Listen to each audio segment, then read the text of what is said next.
Pardon Frédéric, je dis Fred, c'est vrai que j'ai toujours tendance à faire des raccourcis un petit peu comme si je vous disais ce matin, ouais, c'est Ecosoc, les unes des journaux. Si vous voulez, si ça vous fait plaisir.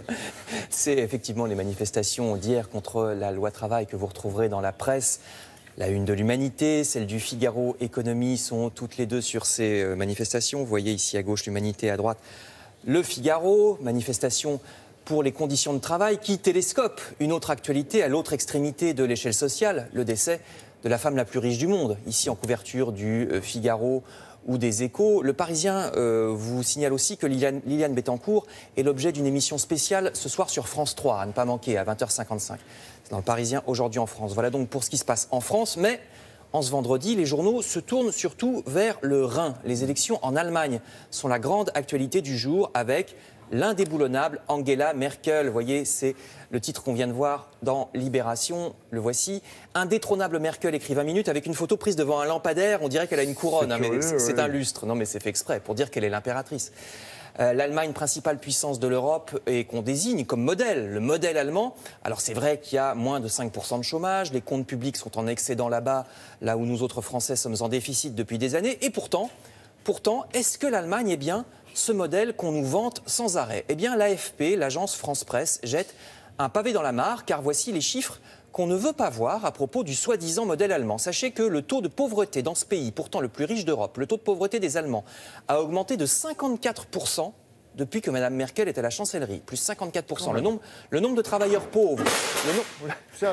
C'est le studio qui s'écroule. Le nombre de travailleurs pauvres, c'est-à-dire les gens qui travaillent mais qui restent sous le seuil de pauvreté, ce nombre a doublé depuis que Mme Merkel est au pouvoir. Patatras, là aussi, nous sommes raccords. Voyez... bruitage pour vos mots. Voyez ce qui relativise aussi, parce que c'est pas fini. Sachez encore, nous dit l'AFP, que désormais plusieurs millions de travailleurs sont obligés de cumuler 2 ou plusieurs emplois pour survivre, ou bien encore que le nombre de retraités allemands sous le seuil de pauvreté a augmenté de 30% depuis que Mme Merkel est chancelière. Sur absolument tous ces points, la France fait mieux, nettement mieux que l'Allemagne. Nous sommes de loin un pays plus égalitaire avec moins de travailleurs pauvres, moins de retraités pauvres, etc. Pourtant, le modèle allemand ne cesse de nous être présenté comme un exemple à suivre. Le journal Alternatives économiques rappelle de plus que ce n'est pas selon lui grâce aux réformes du droit du travail que l'Allemagne engrange des succès. C'est parce que surtout les Allemands font peu d'enfants, donc il y a moins de jeunes qui arrivent sur le marché du travail, donc moins de chômage. Il y a moins aussi de dépenses d'éducation, etc. Et puis l'Allemagne laisse à l'abandon ses infrastructures. Par exemple, les routes sont dans un état lamentable. C'est surtout pour ça que l'Allemagne est en excédent budgétaire, écrit Alternatives économiques, et pas tellement grâce à la libéralisation du Code du travail il y a quelques années.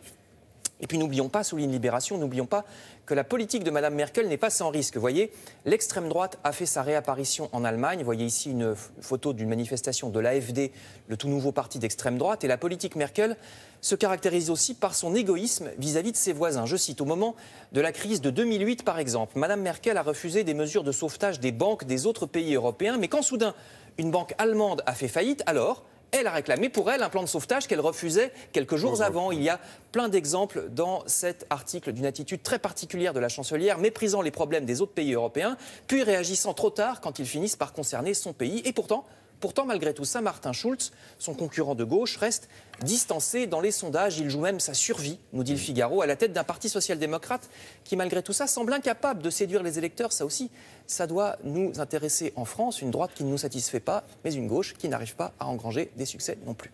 Oui, une certaine gauche aussi qui vend ses immeubles. Merci Fred. Voilà donc pour la presse écrite.